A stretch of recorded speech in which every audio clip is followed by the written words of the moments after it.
बिस्मिल्लाहिर्रहमानिर्रहीम। अस्सलाम वालेकुम। आप जानते हैं कि रावलपिंडी के कमिश्नर लियाकत अली चट्टा ने जो इंकशाफात किए और उसके बाद जो मामला हुआ, आपको कहा था हकीकत टीवी ने कि इंटरनेशनल सतह पर भौचाल मच चुका है। अमेरिका के जो टॉप लेवल के सबसे तगड़े सेनेटर्स हैं, उनमें से एक सेनेटर है सेनेटर बॉब कैसे।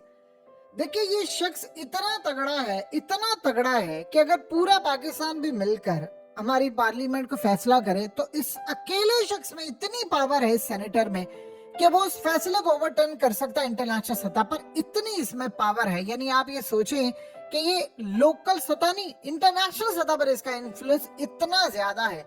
अब उस शख्स ने कहा है कि ये जो चट्टा ने इंकशाफात की, उसके बाद सोचिए उसने ये बात की। उसने कहा है कि जो इवेंट्स पाकिस्तान के अंदर हो रहे हैं इलेक्शन के हवाले से, उसने कहा ये बड़े ही कंसर्निंग है, अलार्मिंग है, और पाकिस्तान के लोगों ने अपना फैसला दे दिया है कि तब्दीली बहुत जरूरी है और गवर्नमेंट उसी के मुताबिक हो जो अवाम ने जिसको वोट दिया। इसका क्या मतलब है?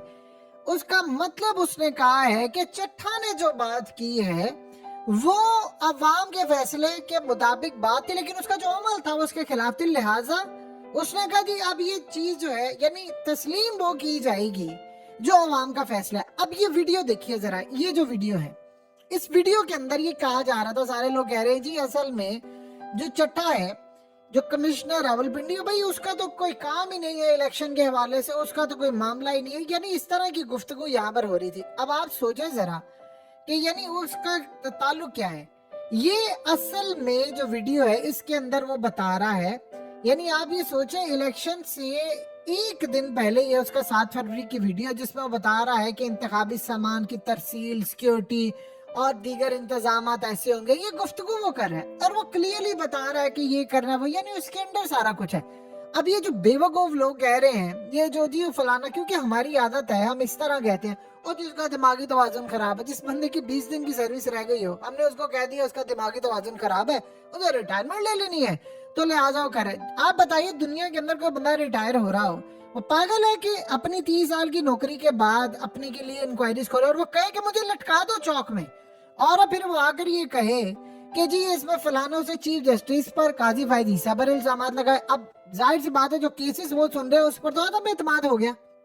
अब ये जो वीडियो है वो बता रही है कि वो पूरा सब कुछ इसके अंदर था। अब ये जो कैसे है, यानी ये जो सेनेटर कैसे है, उसने जो बातें की है, असल में इसका इन्फ्लुएंस क्या है। ये इतना तगड़ा बंदा है, इतना तगड़ा बंदा है कि जब से ये सेनेटर बना हुआ है, ये असल में इसने बहुत सारी चीजों को बदल दिया अमेरिका के अंदर। इसने ऐसे ऐसे कानून पास करवा दिए क्लाइमेट चेंज के हवाले से, हेल्थ केयर सिस्टम के हवाले से, साइबर सिक्योरिटी के हवाले से, और इसने ये डेमोक्रेट पार्टी यानी हुकूमती पार्टी का, ये याद रखिएगा, सेनेटर है।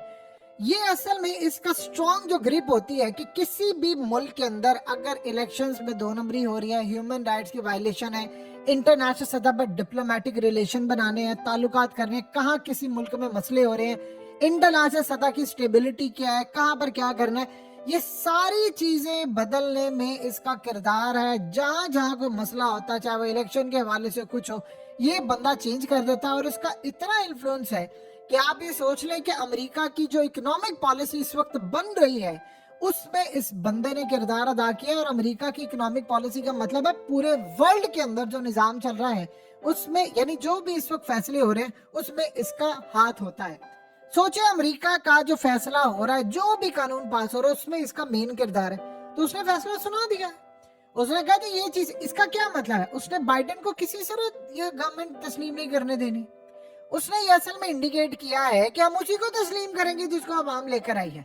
और चट्टा ने ये जब बात कर दी उसके बाद अब ये हलचल मच गई है। अब इस सेनेटर का लेवल ये है कि ये असल में अमेरिका के अंदर चाहे कोई आर्मी चीफ हो, चाहे अमेरिका के अंदर एयर चीफ हो, चाहे वो CIA का चीफ हो, इवन के चाहे कोई नायब सदर क्यों ना हो या कोई भी चीज हो, ये सबको तलब करने की इसकी सलाहियत है। यानी आप सोचिए बंदा सामने बिठा लेता है, ये दुनिया को भी बताता है, ये जो कमेटीज बनती है उनमें बहुत सारी चीजों की सरबराही करता है और ये सामने बिठा लेता है कि हाँ भाई बताओ तुमने क्या किया है, तुमने अफगानिस्तान में क्या किया, तुमने फलाना क्या किया, तुम बताओ यहाँ पर जवाब। ये इस तरह का लेवल का सेनेटर है और उसने जब अपना फैसला दे दिया है तो इसका ये मतलब है کہ اب پالیسی جو ہے امریکہ کی وہ بدل گئی ہے، یعنی آج سے پہلے اس لیول کا معاملہ سامنے نہیں آیا تھا۔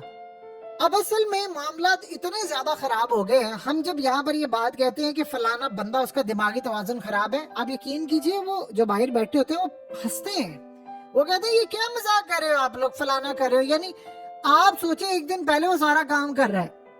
دیکھیں امریکہ میں اس بات کی ویلیو سب سے زیادہ ہوتی ہے، یاد رکھیے گا، اس بات کی ویلیو سب سے زیادہ ہوتی ہے جو گورنمنٹ آفیسر کوئی بات کہتا ہے اور وہ بھی حاضر ڈیوٹی ہو، ریٹائرڈ نہ ہو، کیونکہ وہ سمجھتے ہیں چیزیں بدلتی ہیں۔ ایک بندہ ریٹائرمنٹ سے پہلے جو بات کر کے گیا ہے اس نے اصل میں ساری کی ساری جو ڈائنامکس ہیں وہ بدل دی ہیں، اور اب وہاں پر یہ بات کہی جا رہی ہے کہ وہاں پر وہ کس طرح کہہ رہے ہیں کہ سینئر ڈپلومیٹ جو ہوتے ہیں وہ گفتگو کرتے ہیں، اور وہ کہہ رہے ہیں کہ سینئر بیوروکریٹ جو ہے پاکستان میں اس نے یہ بات کہی ہے، اور وہ بندہ بات کر رہا ہے جس نے کہا کہ ہاں میں نے گناہ کیا۔ اب وہ کام کیا کہہ رہے ہیں، وہاں پر یہ بات ہو رہی ہے کہ پاکستان کے جو چیف جسٹس ہیں اس کے اوپر الزام لگا، لہٰذا اس کی انکوائری اب ان کے انڈر نہیں ہو سکتی۔ اب اگر لیٹ سے مثال کے طور پر الیکشن کی جو بات ہے وہ دھاندلی یا سب کچھ وہ الزامات اگر کوئی بھی ایسا بنتا ہے، یعنی اب یہ سپریم کورٹ میں درخواست لگی ہے، تو وہ جو لائرز آئیں گے وہ کہیں گے چیف جسٹس کو بھئی آپ پر تو عدم اعتماد ہے، ہم تو آپ پر کرتے نہیں کیونکہ آپ تو خود ملزم ہیں، آپ کے اوپر تو خود الزام لگ رہا ہے کہ آپ نے سارا کام کیا۔ اب وہ اصل میں انڈر پریشر آ گئے ہیں۔ اب یہاں پر بات یہ ہو رہی ہے کہ اس سینیٹر نے جو کام کیا ہے وہ باقی سینیٹرز کا جو بہت بڑا انفلوئنشل گروپ ہوتا ہے وہ اس کو ساتھ ملا دیا، انہوں نے ان کو بھی کہہ دیا یہ کام نہیں ہو رہا۔ اس کا کیا مطلب ہے؟ اس کا یہ مطلب ہے کہ وہ کہہ رہے ہیں کہ جس کو عوام نے چوز کیا ہے اگر وہ نہیں آتا تو حکومت نہیں تسلیم کی جائے گی۔ اس کا مطلب ہے کہ آپ نے اگر وہ تسلیم نہیں کیا تو انٹرنیشنل سطح کے اوپر نہ وہ آسٹریلیا تسلیم کرے گا، نہ برطانیہ کرے گا، نہ یورپ کرے گا، نہ کوئی اور ملک کرے گا۔ اور مسئلہ سب سے بڑا یہ پیدا ہوا ہے، یہی چیز جو کھٹک رہی ہے کہ ابھی تک پاکستان کو کسی ملک نے مبارک نہیں تھی۔ دیکھیں پہلے یہ ہوتا ہے کہ اگر یہ بات کی جائے کہ جی ریپبلکن پارٹی کے سینیٹرز نے بات کی ہے تو چلے بندہ یہ کہتا ہے کہ جی ٹھیک ہے جی وہ مخالف ہے، وہ جو فلانا۔ حکومتی سینیٹرز جب سارے اٹھ کر یہ بات کرے اور بائیڈن کو انہوں نے لکھا ہے اور ان کی بھی ریکمنڈیشن آ گئی ہے بائیڈن کو کہ نہیں آپ نے تسلیم نہیں کرنا انٹل کہ وہ فیصلہ نہ ہو۔ اور مزے کی بات یہ ہے کہ پہلے وہ کہہ رہے تھے کہ سپریم کورٹ کی قیادت کے اندر یعنی سماعت ہو، وہاں پر انویسٹیگیشن ہو، ہمارے آبزرور اس کو دیکھیں گے پھر ہم فیصلہ کریں گے۔ وہ کہہ رہے ہیں کہ نہیں وہ بھی قابل قبول نہیں کیونکہ چیف جسٹس کے اوپر خود الزام لگ گیا ہے۔ تو یہ صورتحال اب کنٹرول سے باہر ہو گئی ہے، آپ اس کو جتنا مرضی کہہ لیں، پھیلا لیں، اٹھ لیں اور جی یہ ہو جائے گا وہ ہو جائے گا، یہ نہیں ہونے والا۔ اب پاکستان کے اندر سب سے بڑا معاملہ یہ ہو رہا ہے کہ جہاں جہاں احتجاج ہو رہا ہے اس کی جو کوریج آ رہی ہے انٹرنیشنل سطح کے اوپر وہ بہت زیادہ ہو چکی ہے، اور کوئی ایسا ملک نہیں ہے جو اس وقت پاکستان کو، ایک بھی ملک نے ابھی تک آپ کو مبارکباد نہیں دی۔ دیکھیں 8 فروری کو گزرے ہوئے کتنے دن ہو گئے ہیں اور ابھی تک آپ جانتے ہیں کہ 70% تک ریزلٹس ہی نہیں آ پائے پراپرلی، یعنی نوٹیفکیشن ہی جاری ہو پائے۔ کہا جا رہے سیٹیں آ گئی، وہ نوٹیفکیشن ہی نہیں جاری ہو پا رہے کہ کس کی کہاں پر سیٹیں کہاں پر ہے۔ یہ اتنا گند مچ چکا ہے، اتنا زیادہ گند مچ چکا ہے کہ اب سافٹ میسیجز آ رہے ہیں۔ دیکھیے اوپنلی جب آپ یہ گفتگو کر رہے ہوتے ہیں سینیٹرز کی جانب سے وہ آپ کو ایک سافٹ میسیج آ رہا ہے، لیکن جو اندر جاتے ہیں آپ کا معاملہ